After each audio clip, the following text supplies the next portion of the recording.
প্রায় 7 জন উপদেষ্টা আজকের মিটিংয়ে ছিলেন। 7 জন উপদেষ্টা বলেছেন, অনুরোধ করেছেন যে আমরা যেন শান্ত থাকি।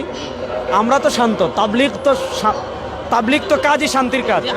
আমি একটু বলি, হ্যাঁ, আপনারা কে তাবলিগের হক পথে, কে বেহক পথে, এটা বোঝার জন্য এতটুকু যথেষ্ট। আমরা তো কারোর প্রতি হামলাও করিনি, কাউকে খুনও করিনি। যারা 2 বার মানুষ খুন করে, তাও ঠান্ডা মাথায়, এরা আবার কিসের তাবলিগের কথা বলে?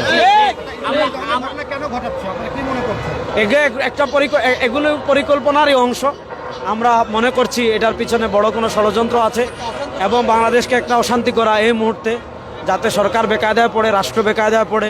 কারণ আমরা এই যারা এই কাজগুলো করেছে, আমরা গত ফেসিবাদের আমলে দেখেছি, তারা আমাদেরকে বলতো আমরা পাকিস্তানি, তারা আমাদেরকে বলতো আমরা হেফাজতি, তারা আমাদেরকে বলতো সরকার বিরোধী, এগুলা বলে কিন্তু তারা আওয়ামী লীগের কি সুবিধা নিয়েছে।